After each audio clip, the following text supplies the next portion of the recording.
Good afternoon, and thank you for joining us for this afternoon's virtual media briefing about COVID-19 in London and Middlesex County. We're glad you could join us.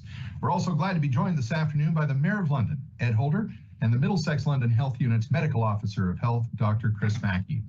A welcome to the media who are in attendance this afternoon. We've already got a lot of questions lined up. We will get to those soon. But a reminder that if you have not yet submitted your question, if you could, using the question form here on Microsoft Teams, and when you do, if you could indicate your name, your media outlet, and who your question is for. And finally, a welcome to those folks tuning in this afternoon on Rogers Television, as well as the Rogers Facebook page and YouTube channel, listeners on Global News Radio, AM 980 CFPL, and those who are tuning in on the CTV London website. Let's get to our opening remarks, and we'll start with Mayor Ed Holder. Mayor Holder. Well, thank you, Dan, and good afternoon, everyone. You know, we have our beautiful weather outside. We'd imagine the mood among many would parallel the weather, but I think today for so many Londoners, it's a challenge as we begin our first day of a province-wide lockdown. It's our third such lockdown since the pandemic began March of last year. I know there are all sorts of reasons to feel frustrated, confused, and tired. In some respects, I feel the same way. But on this day, I will say I'm hoping to share some reason for optimism. For starters, at some point this afternoon, we will have administered our 100,000th dose of COVID-19 vaccine in London, Middlesex. Now, we've come a long way since our first shot was delivered just 2 days before Christmas. And our pace will only accelerate from here. And while there's still a lot of work ahead, I think it's important to acknowledge the amazing work that's already been done, led by our health unit and administered by the great folks in our various facilities across the city. And that continues on a daily basis. So my deepest and sincerest thanks to all involved in what we know is an historic effort. Now, on the discussion of vaccines, having spoken directly with the Premier earlier this week about the lack of pharmacies in London being provided vaccine, I've been assured a significant increase in our region will soon be announced. As well, it's my understanding these pharmacies will be spread out across all quadrants of the city, providing easier access for those who qualify. In addition, I've told the Premier, if there's extra vaccine, London will take it. If there are communities or regions unable or incapable of effectively distributing what they've received, well, London will gladly take it.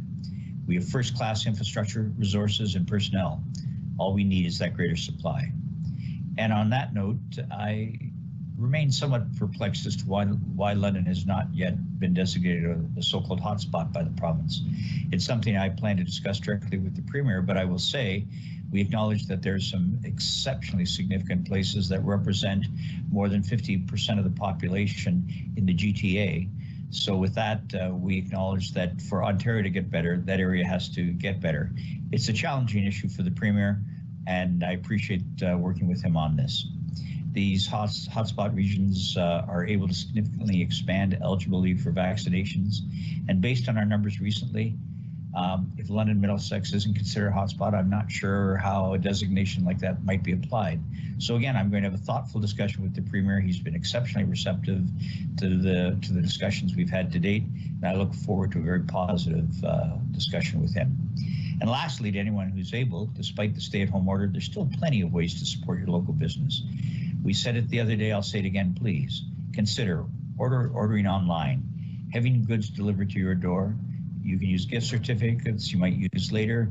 You can have meals at home, and that does so much for the restaurants and bars across London community. Local businesses aren't just in bricks and mortar, it's people. People who are beyond tired. I think they're nervous and scared. That's certainly what I'm hearing. So if you're in a position to ease some of those fears by supporting local business, by supporting our neighbors, then we would encourage you to absolutely do so, and maybe do so tonight. So when it's needed the most, this is when it'll have the biggest impact, and that's when Londoners come together when the need is absolutely greatest. And I thank Londoners for being so supportive and for being kind at a time when kindness might seem in some respects in short supply. Just the other day, I was doing a video shot by Bud Gardens, and there was a gentleman who wasn't able to traverse Dundas Place comfortably and had to take his time, and yet a car going by laid the horn on, and I thought, shame. You know, Londoners are better than that. So we need a little patience, and we need to try a little kindness. So in closing, please keep safe, stay vigilant, and ultimately be kind to one another. So that's it for me, and off to you, Dr. Mackie. Thank you very much, Mr. Mayor. I do want to mention the 129 cases today, 0 deaths in this area. Those two statistics together are remarkable.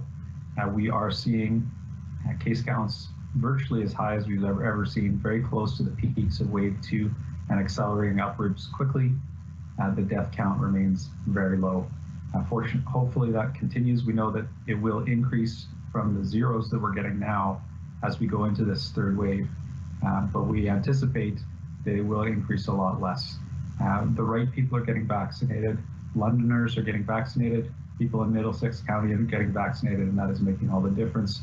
And a huge thanks to every single one of those people who are coming to the clinics, offering us their arms, and to everybody working in those clinics. As the mayor mentioned, 100,000 vaccine is being administered at some point today. That's 100,000 vaccines in a region of just over 500,000 people. It's big progress, and we know that it is getting into the right arms as we see that separation between the case count and the death count. I do want to comment briefly on the school closure that happened yesterday. There was a school that was closed as an administrative decision by the school board. The health unit did not direct that closure, and it wasn't because of risk to staff or students.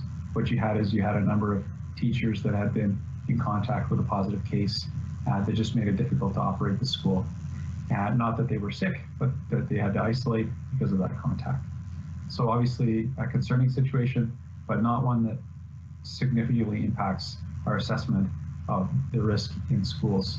We're still seeing very little transmission in schools and relatively few cases in schools compared to any of the other jurisdictions that have had significant closures there. Dan, I will leave it there. Maybe just briefly, heart goes out to all of the families who are booked for April break next week and have limited options to entertain themselves and their children because of the closure, and of course the impact on businesses in the area, local businesses and small businesses in particular, will be hard hit by this province-wide stay-at-home order. I think it's the right thing from a perspective of reducing the spread of COVID in our communities, but acknowledge that there are negative impacts for many of us, and those are no doubt regrettable. I'll pause there, Dan. Thank you very much, Dr. Mackie, and thank you, Mayor Holder. Let's get to the questions, and we do have a lot of them, so we'll dive right in. Dr. Mackie, the first question is for you. Steve Young is tuning in from CTV London and News Talk 1290 CJBK. Dr. Mackie, did you recommend any London or Middlesex County postal codes to be considered hotspots for enhanced vaccination? Why or why not? Thanks for the question, Steve. We're not consulted. The hotspot definition has really been managed by the province. It seems to be based entirely on case counts. As case counts change here, we may see a change in terms of becoming a hotspot, quote unquote. But there isn't a process at this point for input from the local public health. The province has the data that we have, and so they're making their decisions based on data. We are investigating whether there is room for that input. I think that as much as the cases have really climbed here, we're still, well off where the GTA communities that are currently defined as hotspots are. And so as much as we wish cases were lower, we're also very glad that they're not at the same rates as Peel, Toronto, etc. And a follow-up question from Steve Young, Dr. Mackie. Because many post-secondary students maintain a permanent residence in their hometown, could that result in an underrepresentation of case counts in postal codes near the university or college? Unlikely, Steve. When people are going to the clinic to get tested, they're giving their current address, and that's their address here in Middlesex and or London. The other part of that is that where cases are misallocated, for example, somebody may have put their family's home address rather than their local address, the health unit that investigates the case will assess that and reassign to another health unit if needed. We're referring cases back and forth all the time as appropriate. And just a note for Steve on that, that's why some days the case count between the new daily reported cases and the overall case count may vary by 1 or 2. As Dr. Mackie, some of those cases get referred in to the MLHU. Next question from Andrew Graham at Global News Radio, AM 980 CFPL. Dr. Mackie, on Tuesday, you tweeted that local vaccine appointments may open to those 60 and older, likely within a week. Do you have an updated timeline on when that expansion might happen? Well, I would say we're on the same timeline as indicated. That was Tuesday, so we do anticipate opening by next Tuesday. The issues are primarily around vaccine availability and the moving with partners in the region, making sure that we're supporting each other to get through campaigns as appropriate. But I see that happening soon. We're in a matter of days, not weeks. The other thing that is really important that we've kind of recognized over the past few days is that the provincial system is booking people sooner, but the appointments aren't sooner. And the reason for that is the provincial system is booking out appointments 4 weeks. We are here booking out appointments for 3 weeks. So if they start booking appointments a week earlier, they're actually still booking for that same week that's 3 weeks out from when we start booking appointments. So we're behind in terms of announcing and opening for appointment bookings, but we're actually not behind in terms of who we're vaccinating when. It's essentially completely aligned with the province there. Thank you for that clarification. And Andrew does have a couple of follow-up questions. Dr. Mackie, can you provide any insight into the province's decision to allow golf courses and driving ranges to stay open during the stay-at-home order? What are your thoughts on that decision? I don't have a lot to say about that, Andrew. I mean, you can see how those sorts of facilities may be able to operate with distancing in place. You can also see how they would cause travel and gathering potentially as a spin-off, but we don't have an explanation about how the province made that decision. Dr. Mackie, and Andrew's got one more here. Dr. Mackie, have any new cases of COVID-19 been linked to the workplace outbreak at Cargill? Are you able to share what actions the facility is taking in response to that outbreak?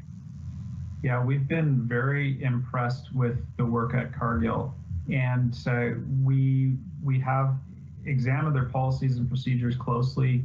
We're in the field today at the plant examining exactly how those policies and procedures are implemented. Everything seems to be very strong.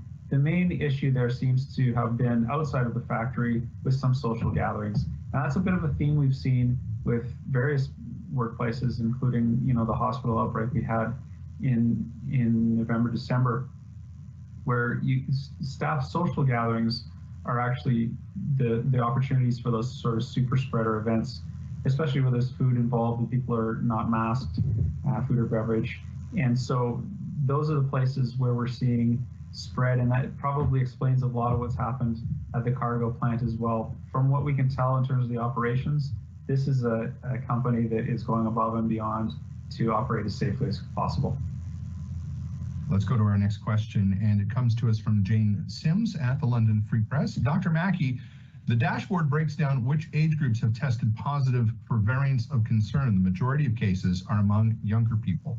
With Western moving classes online and students asked to go home, can we expect the number of variant cases to drop, or have we acted too late to stop the surge? It's an excellent question, Jane. The short answer is only time will tell. We have looked closely at those age-based, so it's standard to report that cases by age with categories that are those large sort of 20-year bands that we report on our website. But when you look more closely at those cases, the vast majority of the cases in the under 20, so the 0 to 19, have been among people who are the 18 to 19. If we just look at student cases from school age, it's a small fraction of that 0 to 19.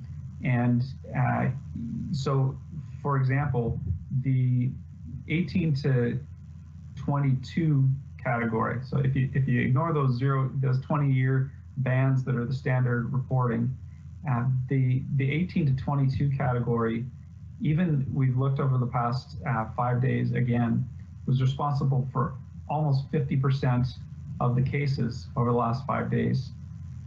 The school age, so 4 to 17-year-olds, are responsible for about 6% of the cases over that time.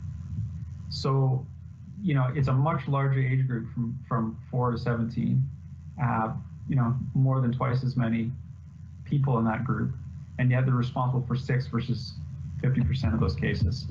So when we talk about the under 20 cases, it's almost all in that 18, 19-year-old category. We're not talking about school-aged. So the question about what will happen when Western students are no longer here, I think that will change our case counts. You know, we're still seeing a lot of Western students appropriately being tested before they head home. So that's part of what's happening here. The question about whether variants increase or decrease is one that's harder to answer because, you know, once they're here we just don't have clarity on how much the transmission there has seeded the rest of the community. And if we have pockets of, you know, again, that risk stratification, if you have large groups of people that are high risk gathering, we'll continue to see the spread of the variants here, even once people have left. Thank you very much, Dr. Mackie. Carrie McKee has a question from CBC London, and I think that some of Carrie's question you've already addressed, but I do want to bring it forward anyway. Dr. Mackie, what is the status of vaccine rollout in our region? And then Carrie follows up with, will more pharmacies be offering the shot? Sure, and you did hear the comment off the top, 100,000 vaccines administered as of today. The pharmacies will be expanding, and the mayor has been tremendously involved in that and advocating at the provincial level. So I'll turn to him if he wants to comment on what will be happening next there.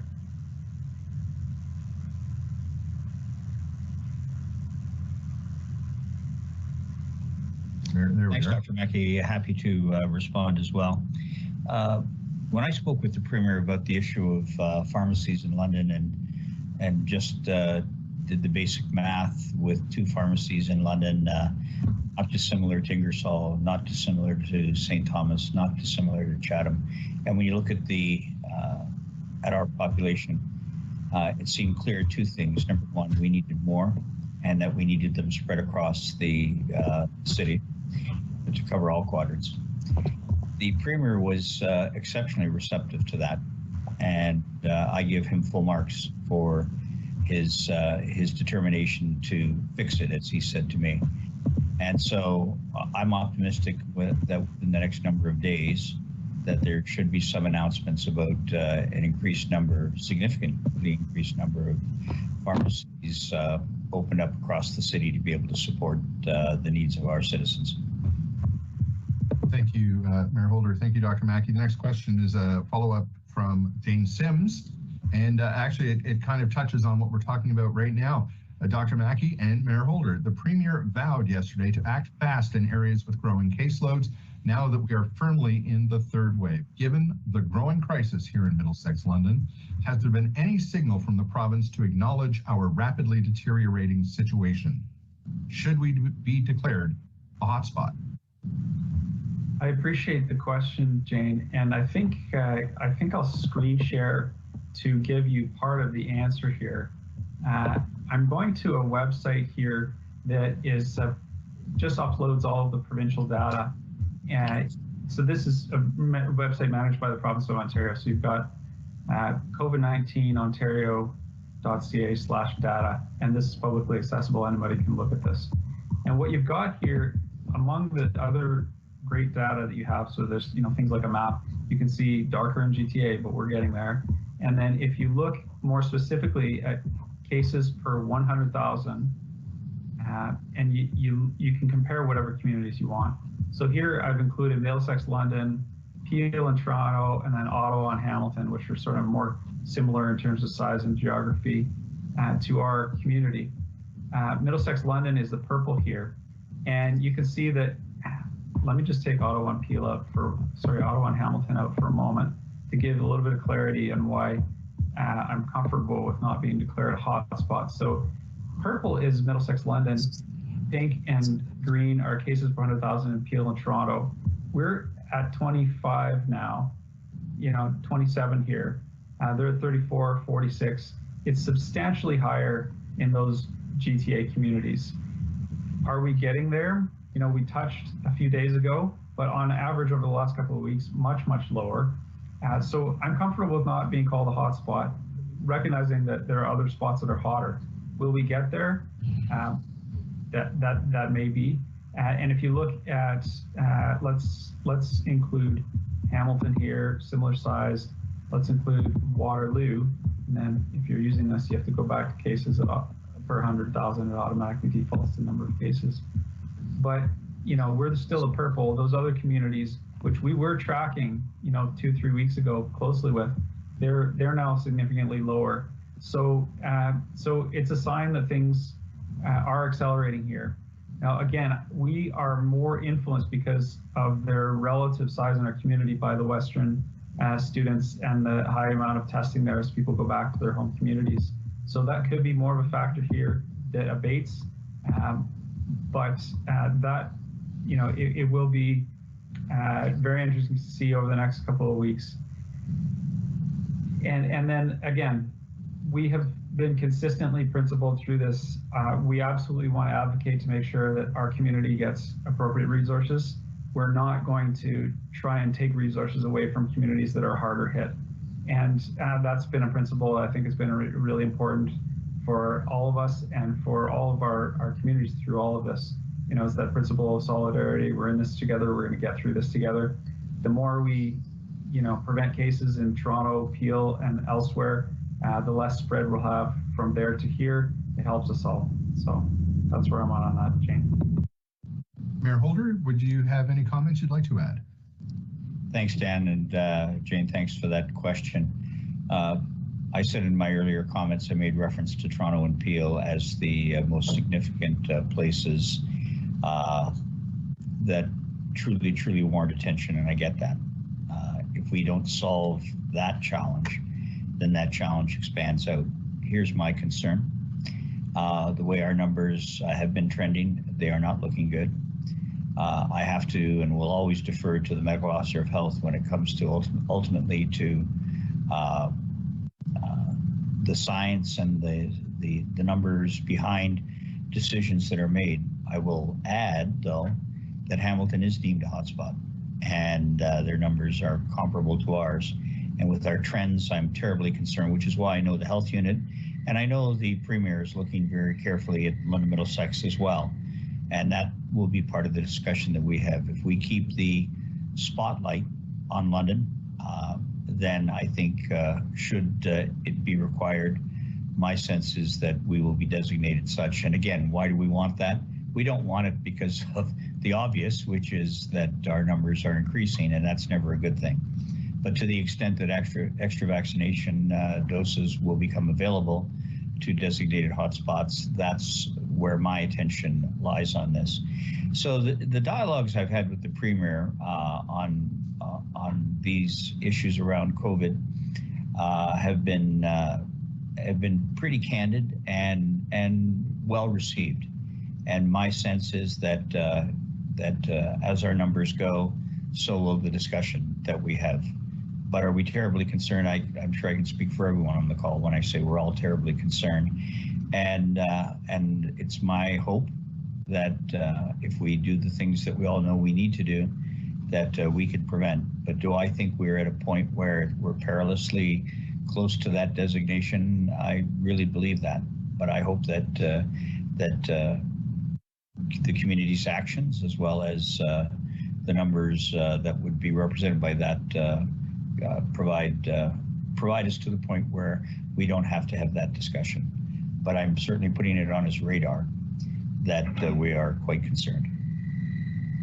Thank you, Mayor Holder, and thank you, Dr. Mackie. We do have a lot of questions left, and we are heading into the home stretch of this afternoon's virtual media briefing. We're going to try to get through as many questions as we can in the time we have available. So here we go. Andrew Graham at Global News Radio. Dr. Mackie, local wastewater surveillance suggests the case counts will soon climb as high as what we saw at the peak of Wave 2. What is the MLHU predicting in the next few weeks for case counts?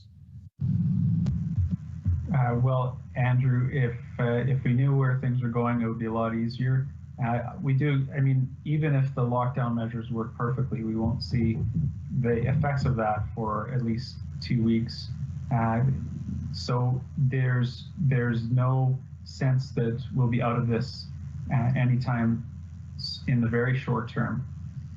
Beyond that, it really depends if people are able to take up the cause and follow the stay-at-home restrictions. We could see cases come down very soon, very quickly. That certainly was the case with the first lockdown and the second. And lockdown 3.0 hopefully is as effective. So that's what we're hoping for. Obviously, the variants of concern being in our community in a big way is the big unknown. And so, especially with the rapid rise that we've seen recently, you know, we could easily see case counts as high as 200 over that next couple of weeks before things turn for the better. Next question is from McKinley Leonard Scott at the Middlesex Banner. Dr. Mackie, as vaccinations become available to additional demographics and with people itching to get back to normal, would you support a vaccine passport for things like travel, concerts, theaters, etc.? You know, we at this point don't think that vaccine passports are the appropriate step for now. Will there be a role for vaccine passports in the future? Probably. It doesn't make sense right now to hold people accountable for something that many people don't have access to. So that's one issue. Second, we actually need, as I mentioned, we need solidarity among everyone right now. We need people who are vaccinated to keep their masks on, to keep that culture of masking, distancing, etc. That is crucial. Third, vaccines are not 100% effective. So, you know, vaccines do reduce risk by something in the range of 90%. So a tenth of the risk. But if the risk you're taking otherwise is 20 times as great, like back in the mosh pit, then you're actually going to be at higher risk overall than if you hadn't been vaccinated and you stayed at home and kept your distance. And then, you know, so I think for lots of reasons, the other thing that we don't know for sure from a scientific perspective is, does the vaccine prevent you from acquiring an asymptomatic infection and passing it on? Again, we believe that it does protect you, but that's a belief based on other vaccines. We don't have good data on these vaccines about whether they prevent asymptomatic infection and passing it on to potentially someone who's not vaccinated and could have a more serious outcome. So for lots of reasons, vaccine passports don't seem to make sense in Canada right now. Thank you, Dr. Mackie. It is almost 2:30. I'm just going to look that we are okay to continue going into overtime this afternoon. And okay, here we go then. It's overtime in the virtual media briefing. Travis Dolleny is next from CBC London. Dr. Mackie, with a priority being placed on hotspots that are opening up vaccinations to younger essential workers, will that impact future vaccine supply for London and Middlesex County? We don't see a major impact. There may be some adjustments to future vaccine supplies, but you know, Pfizer, for example, we're seeing our shipments going down from about 13,000 to about 12,000 over the next couple of weeks. That's per week. The Moderna more than makes up for that. So, you know, we had a shipment of 11,000 Moderna and another one of 8,400. And those are the first shipments of Moderna. So those are net new vaccines to our system. So we are seeing more vaccine coming in each week. And at this point, we hope and expect that will continue. Next question is from Megan Stacey at the London Free Press. It is for both Dr. Mackie and Mayor Holder. And she says, via Ryan Payette Okay. Should fitness and recreation be considered an essential service? We're in a strange situation where golf courses are open, but fitness instructors can't gather 10 people in a socially distanced outdoor field and work out together. So should fitness and recreation be considered an essential service? Well, so, I mean, again, this is a situation where you can see the case that this activity could potentially happen safely. And the other side of it is that we absolutely need people to be avoiding unnecessary gatherings. And especially with the variants of concern, while outdoor still is much safer than any indoor gathering, there still is a risk, and we've seen transmission in certain situations on patios and other sorts of environments outdoors. That won't be a main driver, but it is a reason why this sort of gathering, even outdoors and distance, would have a certain level of risk, and can be considered something that shouldn't be happening right now. Mayor Holder, any additional comments? Yes, thanks, Megan, for that question. It feels to me that the question certainly is based out of frustration for those facilities that aren't able to operate during the lockdown. And I know that the Premier took great consideration when he made that determination yesterday. And I know how frustrating it is for Londoners and folks right across the province. And I also know not just fitness facilities are frustrated, but many facilities who take great care in how they handle the work that they do are equally frustrated. And I could talk to you about salons and spas who, while they're up close and personal, have really done a tremendous job before this in ensuring that safety was paramount. And I would believe that that would be the intention as well. It's part of the challenge.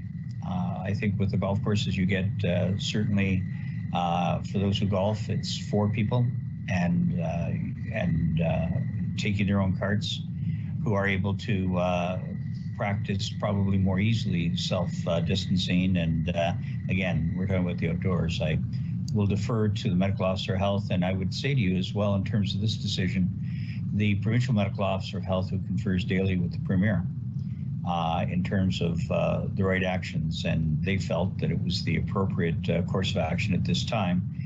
And look, I think we look forward to the day when these restrictions aren't on us, and we're asking Londoners just to hold on just a little bit longer, and let's get through this. Thank you both. Your answers, and actually the question segues nicely into this next question from Travis Dollany at CBC London. Dr. Mackie, thousands of families are going to be looking for things to do during spring break next week. When it comes to the stay-at-home order, can people still go to parks, playgrounds, or hiking trails in our region without the risk of being fined? Yeah, so the stay-at-home order has an exception for physical activity. Now, it doesn't have an exception for group gatherings. So there's a distinction between a couple or a family taking a walk down a public path and gathering for a specific fitness activity with people from outside of your household. If people are planning to get out and enjoy the outdoors with people from their household, no issues. It's when you start bringing others into that you start to have issues. Next question is from Craig Needles, joining us from Blackburn News this afternoon. Dr. Mackie, Premier Ford said that 40% of adults in Ontario will be vaccinated before the current lockdown ends. Do you expect to hit the same figure in Middlesex-London? Well, I guess it depends when the current lockdown ends, but we definitely are accelerating through our populations. And 100,000 doses, vast majority of those are first doses. So we're not at 20% yet, because there are some second doses, and we're also vaccinating some people from outside of this region in our mass vaccination clinics. But we're getting close to 20%. And with the vaccine supplies accelerating, I think we'll be pretty close to what the Premier is talking about on a pretty similar timeline. The next question comes to us from the Western Gazette. Hi, Dr. Mackie.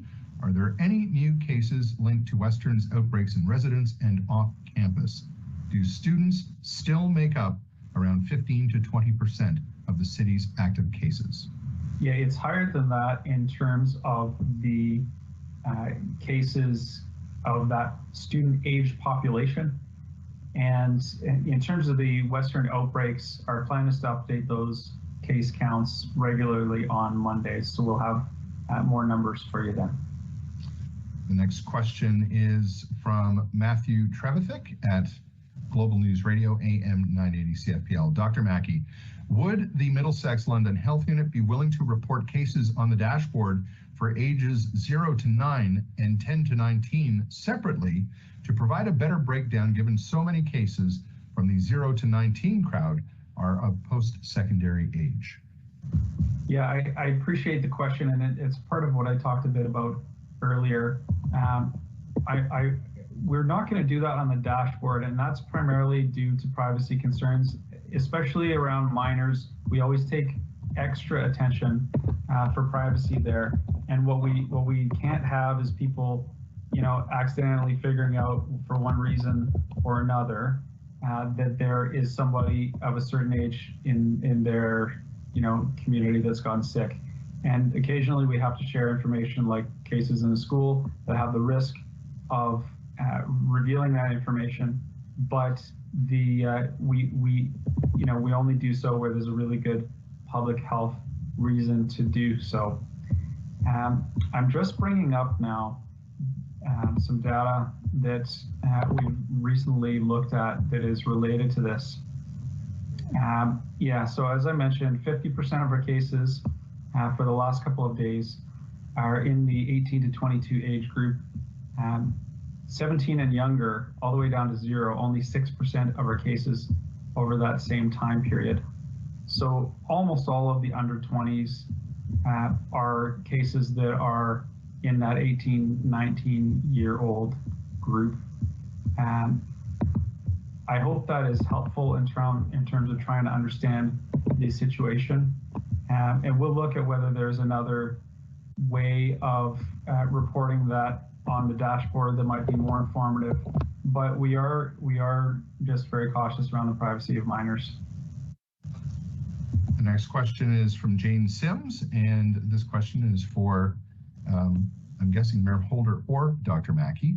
Do we have any idea how many doses are being shipped to Oxford AstraZeneca pharmacies? Oh, okay, so how many, do we have an idea of the doses going to pharmacies?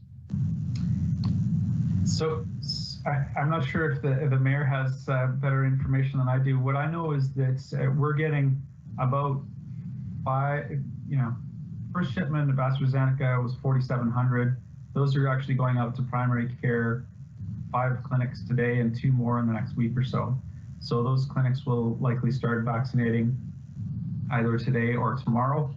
And the next shipment, which is scheduled soon, is for another 1,000 doses.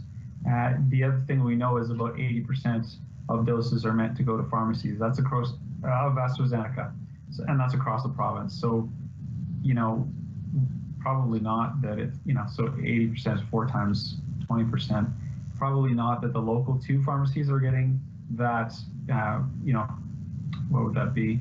4 times, 6,000, 24,000. I don't think the government will be asking those 2 pharmacies to take a full 24,000. But once we get more pharmacies on board, that'll be sort of the order of magnitude of doses that we'll see coming into our community.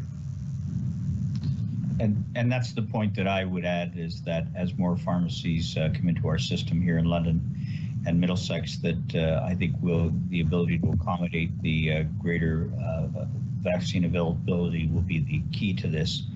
And I probably need to add as well is that so that we don't imagine this will be a cornucopia of vaccine, I would say that the key is that what again has been very clear in my discussions with the Premier is that as more vaccine comes into Ontario, certainly that much more will flow into London. And with all respect, London is my focus, but and needs to be, and the Premier gets it. But I think having the additional pharmacies online will make a difference in terms of our vaccine quantities. Thank you, Mayor Holder. Megan Stacey from the London Free Press is back with a couple of questions. Dr. Mackie, your explanation about booking for those 60 and up suggests that age bracket suggests that age bracket will end up getting their shots at the same time as others because of the way the booking system works. Is that correct? Will we begin to hit that large portion of baby boomers at the same time as other public health units? Yeah, from what we understand, again, we know our data well and our system well. We don't know the provincial system as well, but my understanding is exactly that we will be vaccinating the 60 to 65 group roughly the same time as those that are on the provincial booking system. It's just that they are booking them this week and we'll book them next week. And our last question, again from Megan Stacey, Dr. Mackie, how many people who are eligible for a vaccine in London and Middlesex County have received at least one dose or booked an appointment, and specifically healthcare workers, just to be clear? So it's a great question. One of the things that the provincial data system, COVAXON, that we're using to track vaccines doesn't do perfectly is capture the person, whether they're a healthcare worker or not. It's an optional field that can be filled out. It isn't always filled out. The other thing that we don't have perfect data for is the denominator, the number of healthcare workers in our community. So, we've seen great uptake among healthcare workers. Those spots have booked up. We know that, probably in the range of tens of thousands. I would ballpark around 20,000 healthcare workers, but there's a lot of uncertainty in that estimate because of those two reasons. Thank you, Dr. Mackie. And that does bring us to the end of our questions for this afternoon and the end to our virtual media briefing for this Thursday. We thank you, Dr. Mackie and Mayor Holder, for your information, your time, and your answers and information that you provide every time we do these briefings. So thank you, and a big thank you to those of you who have joined us this afternoon. We will be back next Monday at 2 p.m. for our next virtual media briefing. So between now and then, have a great rest of your day, have a great weekend, and see you next Monday. So long for now.